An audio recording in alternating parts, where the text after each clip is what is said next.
Pangulong Bongbong Marcos ay sinisi ng buong sambayan ng Pilipino ang pansamantalang paglaya ng dating senadora na si Leila de Lima kung sa pagkasangkot nito sa dangerous drugs. Pero ayon kay Attorney Harry Roque, ay nakalaya raw ito dahil sa dating paboritong estudyante sa San Beda ang siyang tumulong sa kanyang paglaya, kaya posible raw itong maibalik sa kulungan. Order na po pwede magpiyansa si Leila de Lima ay isang paboritong estudyante pala ni Leila de Lima sa San Beda, sa Persons and Family Relations. Now, hindi ko naman sinasabi na lahat ng mga naging estudyante ng mga nasasakdan sa kaso ay dapat mag-inhibit, no? Pero sa akin lang, sinabi ba niya sa prosecution yung kanyang relasyon Leila de Lima? Kasi ibang klase yung kapag siya ay naging estudyante, no? Meron na yan talagang parang moral ascendancy. Tayo naman kasi, 20 anyos na tayo nagtuturo, no? Kahit paano, kahit matatanda na yung mga estudyante ko, no? Sila nga, yung isang estudyante ko ngayon, kauna-unang estudyante na tinuruan ko, parang 25 years na silang nag-graduate sa College of Law, no?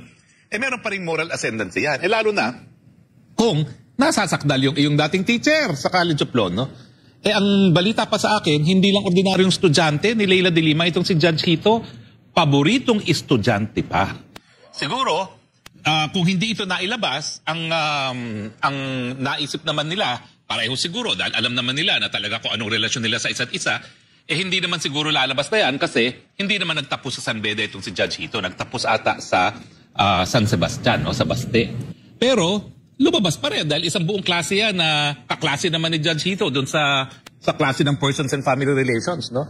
So sa akin lang, nung judge kasi na naunang nag-deny ng petition for bail ni Leila de Lima ay pina-inhibit ng depensa dahil ang kapatid pala nung Judge Buenaventura ay abogado na nag-assiste kay Ronnie Dayan doon sa kanyang affidavit kung saan dinadawit nga niya si Leila de Lima dito sa pangangalakan ng pinagbabawal na droga. Bakit pagdating naman sa isang judge na pumabor kay Leila de Lima, hindi na ilabas yung katotohanan na mag-teacher at estudyante pala sila? Nako, tingin ko po dapat linawin ito ni Judge Hito, no, at saka ng court administrator. Kasi baka mawala na naman ang tiwala ang taong bayan sa ating sistema ng katarungan.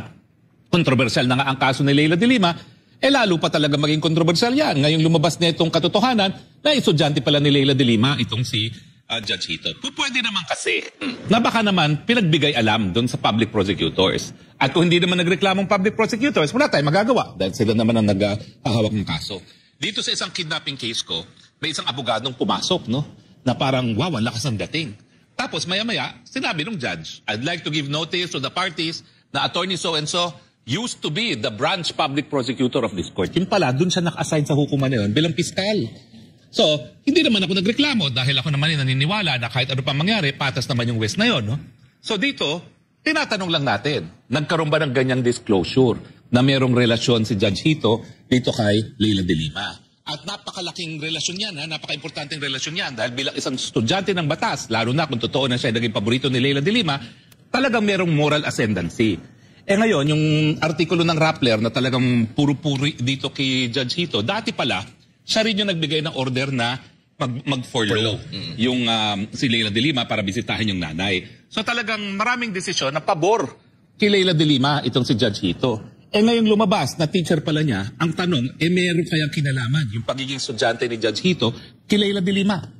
Pero sa akin, kung talagang isinapubliko ni Judge yan at tinanggap ng public prosecutors, kasalanan na yan ng public prosecutors na hindi sila nagpa-inhibit.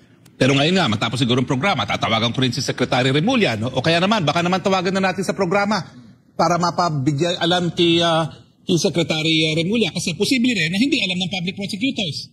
Pero kasi, dyan sa DOJ ngayon, halos ang dami mga San Beda graduates dyan eh. Bagamat hindi natapos at nag-graduate sa San Beda si Judge Hito, sigurado ko, alam naman na yan ng mga piskal dyan. Kasi yung deputy, tawag doon, Director General ng National Prosecuting Service, si Piskal Padulyon, taga San Beda rin, no? Hindi ko alam kung yung Prosecutor General natin na appointee ni Presidente Duterte ay San Beda rin. So parang alam nila ang mga ties that bind, no? Pero sa akin, yun lang ang dapat linawin. Isinapubliko ba yan? Nang sa ganun, nabigyan ng pagkakataon na mag-file ang motion to inhibit ang mga public prosecutors gaya ng ginawa ng mga counsels for the defense. Na nung nalaman nila na kapatid pala si Judge Buenaventura nung isang abogado na tumulong kay Ronnie Dayan na gumawa ng affidavit, ay nag-inhibit sila. Hindi lang sila nag-inhibit aba inanunsyo pa nila na kinasuhan nila ng administratibo si judge. Alam nyo, bawal yan ha.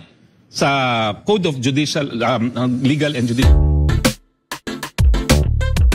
Huling-huli na ang galawan ng mga dilawan. Mabuti na lang at matinik itong si Attorney Harry Roque na hindi sila palalampasin sa kanilang mga ginagawang kabalbalan. Kaya posibleng maibalik si ex-Senator Laila de Lima sa kulungan. Kaya kayo, patuloy tayong magmasid para sa ikakabuti ng ating bansang Pilipinas. Nag-uulat, what's new? Sa hindi pa nakapag-subscribe, follow, and share, huwag niyong kalimutan na tangkilikin upang patuloy na makapaghatid ako ng magandang balita.